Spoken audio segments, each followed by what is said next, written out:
नमस्कार दोस्तों, मेरा नाम है आशीष राठौर। दोस्तों, हाल ही में हमारे नॉर्थ ईस्टर्न स्टेट में कई सारी रेल सेवाएं शुरू हुई हैं, जिसमें मिज़ोरम तक रेल पहुंचने लगी है और आज मिज़ोरम भारतीय रेलवे के मेनलैंड नेटवर्क से जुड़ चुका है।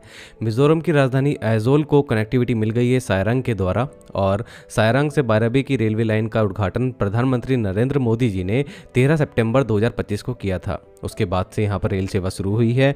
एक नई राजधानी एक्सप्रेस भी सायरंग से दिल्ली के आनंद विहार टर्मिनल तक मिल चुकी है। ये राजधानी एक्सप्रेस वीक में एक बार चलती है। इसकी क्या परफॉर्मेंस है, इसके बारे में जानेंगे। साथ में ही फ्रेट ट्रेन को लेकर के क्या अब यहाँ पर ऑपरेशन शुरू हो चुके हैं मिज़ोरम में और उसके आसपास के क्षेत्र में, उसके बारे में भी जानेंगे। दोस्तों, Udhampur Srinagar Baramulla railway line project जिस तरीके से खुला है, उसके बाद से लगातार मैंने आप लोगों को जानकारी दी है, और कल भी मैंने आपको जानकारी दी है कि किस तरीके से ऑटोमोबाइल रेक जो है वो कश्मीर वैली तक पहुंच रहा है। अभी 100 से ज़्यादा मारुति सुजुकी की जो कार हैं वो चेनाब ब्रिज के द्वारा पहुंची हैं कश्मीर वैली। इससे पहले एप्पल से लदी हुई ट्रेन कश्मीर से दिल्ली के लिए चलना शुरू हो चुकी है। डेली सर्विस है उसकी, और आर्मी के लिए भी जो डेडिकेटेड ट्रेन है वो चलाई जा रही हैं, और सीमेंट और कंस्ट्रक्शन के सामान से लदी हुई ट्रेन भी लगातार कश्मीर वैली पहुंच रही है। तो अब यहाँ पर कुछ ऐसा ही हमको नॉर्थ ईस्टर्न स्टेट में भी होता दिख रहा है, जहाँ पर रेल सेवा पहुँच रही है। हाल ही में खुली सायरंग बाराबी रेलवे लाइन के बाद आज मिज़ोरम में भी इस तरीके की रेल सेवा शुरू हो चुकी है। सबसे पहले राजधानी एक्सप्रेस की बात करते हैं, इसकी परफॉर्मेंस कैसी है। ट्रेन नंबर 20507 सायरंग से आनंद विहार टर्मिनल के बीच में चलने वाली राजधानी एक्सप्रेस, इस ट्रेन का कमर्शियल रन 19 सितंबर को शुरू हो चुका था। उसके बाद से ही इसका ऑक्यूपेसी जो लेवल है वो काफ़ी ज़्यादा रहा है, और पीक 162.5 ऑक्यूपेसी लेवल इसने अचीव करा है। मतलब कि ट्रेन में सीट ही नहीं है। यहाँ तक कि आप लोग जो देख पा रहे होंगे, मैं आप लोगों को टिकट दिखा पा रहा हूँ कि फर्स्ट एसी में भी टिकट अवेलेबल नहीं है। सायरंग से दिल्ली आने वाले लोगों की संख्या काफ़ी ज़्यादा है, और क्योंकि ये बिजिएस्ट रूट में से गुजरती है राजधानी, तो काफ़ी लोगों को अभी दिवाली और छठ पूजा का जो फेस्टिवल है उसमें भी इस राजधानी का फायदा हो सकता है।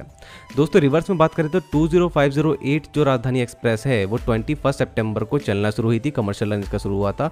उसके बाद 158.3% का ऑक्यूपेसी लेवल इसने अचीव करा है, जो कि काफ़ी इंप्रेसिव है। मतलब दिल्ली से भी काफ़ी लोग मिज़ोरम के लिए जा रहे हैं। तो ये एक अच्छा परफॉर्मेंस है इस ट्रेन का, और वीक में ये एक ही बार चलती है, इसलिए भी हो सकता है कि ऑक्यूपेसी लेवल ज़्यादा है। लेकिन यहाँ से रेलवे को एक बड़ा अच्छा फीडबैक मिल गया है। उनको कॉन्फिडेंस आएगा कि अब दिल्ली से सायरंग के बीच में एक और पैसेंजर ट्रेन लॉन्च की जाए, और भी ज़्यादा पैसेंजर ट्रेनों को इंट्रोड्यूस किया जाए, क्योंकि अच्छा खासा यहाँ पर रश है, और मुझे लगता है कि उसको भी काफ़ी अच्छा रिस्पांस मिलेगा। एक पैसेंजर ट्रेन तो मुझे लगता है कि अभी देना चाहिए आने वाले दिनों में, और अगर वो अमृत भारत एक्सप्रेस ट्रेन हो तो उससे अच्छा क्या ही होगा। काफ़ी अच्छा रूट भी है ये, और यहाँ पर काफ़ी लोगों को इससे मदद भी मिलेगी। तो ये ट्रेन भी चल सकती है यहाँ पर, मेरा एक सुझाव है रेलवे को। तो दोस्तों, अगर फ्रेट ट्रेन के ऑपरेशन की बात करी जाए तो जैसे हमारे यूएसबीआरएल प्रोजेक्ट में फ्रेट ट्रेन ऑपरेशन शुरू हुआ है चेनाब ब्रिज के द्वारा, वैसे ही यहाँ पर भी फ्रेट ट्रेन ऑपरेशन शुरू हो चुका है। अब मिज़ोरम में भी काफ़ी दुर्गम स्थान पर बनी रेलवे लाइन के द्वारा काफ़ी सारा सामान फ्रेट ट्रेन से पहुँच रहा है। अभी जब से कमर्शियल रन शुरू हुआ है मिज़ोरम तक, वहाँ पर 8 जो रेक है मालगाड़ी के वो पहुँच चुके हैं, जिसमें 3 रेक तो स्टोन चिप्स लेकर पहुंचे हैं, एक ऑटोमोबाइल रेक भी पहुंच चुका है, एक आरएमसी रेक भी पहुंचा है, और एक रेक जिसके द्वारा रेत सैंड को भी ढोया गया है बाराबी से सायरंग के बीच में। मतलब कंस्ट्रक्शन का सामान लगातार पहुंचने लगा है। और साथ में ही 14 सितंबर को जो पहली शुरुआत हुई थी तो 21 वैगन का एक रेक जो कि सीमेंट बैग को लेकर के पहुंचा था, तो यहाँ पर भी सबसे पहले सीमेंट बैग्स को ही लाया गया। कंस्ट्रक्शन का एक सबसे बड़ा आधार भी तो है सीमेंट। तो ये सीमेंट जो थी वो स्टार सीमेंट की साइडिंग तेतलिया नियर गुवाहाटी में स्थित है, वहां से लोड होती हैं और उसके बाद सायरंग पहुंचती हैं। तो दोस्तों, इस तरीके की जो ट्रेन से, फ्रेट ट्रेन से, पैसेंजर ट्रेन से, इनकी संख्या तो लगातार आगे बढ़ती ही जाएगी, और मिज़ोरम की इकोनॉमी में काफी अच्छी ग्रोथ आएगी इससे। अपना लोकल सामान बड़े बड़े शहरों तक पहुंचा सकते हैं, और लोकल प्रोडक्ट ग्लोबल तक जा सकता है इसके द्वारा।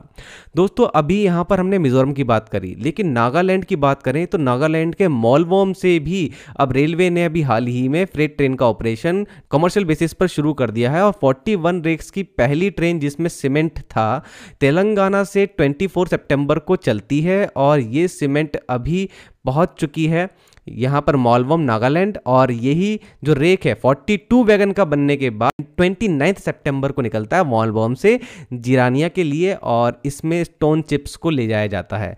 तो इस तरीके से यहाँ पर ट्रेन आ रही है सामान लेकर के मालवम नागालैंड, और यहाँ से जो सामान है वो भी जा रहा है सीधा देश के अलग अलग क्षेत्रों में। अब दोस्तों राजधानी ट्रेन की बात करें तो राजधानी ट्रेन में पार्सल जो कोच है वो लगा होता है। तो इस कोच में दोस्तों अभी जब इसकी पहली सर्विस शुरू हुई थी 19 सितंबर को, तभी यहाँ पर एक बड़ा कंसाइनमेंट बुक हुआ था अंथोरियम फ्लावर्स का। तो अंथोरियम फ्लावर्स से लेस यहाँ पर जो पार्सल है वो इस ट्रेन में लोड होता है और दिल्ली तक ये आता है आनंद विहार टर्मिनल। तो इस तरीके से यहाँ पर जो स्पेशल चीज़ें मिलती हैं मिजोरम में वो दिल्ली आ पा रही हैं हमारी राजधानी ट्रेन के माध्यम से भी। तो आगे चल करके और पैसेंजर ट्रेन यहाँ पे इंट्रोड्यूस हो मैं चाहूँगा, और इसी तरीके से विकास का जो पहिया है वो तेजी से चल पड़े हमारी नॉर्थ ईस्टर्न स्टेट्स का। तो इसको लगातार मैं आप लोगों को अपने वीडियो के माध्यम से बताता रहूँगा, इसलिए आप चैनल के साथ बने रहिएगा। आज के लिए इतना ही। वंदे मातरम, भारत माता की जय।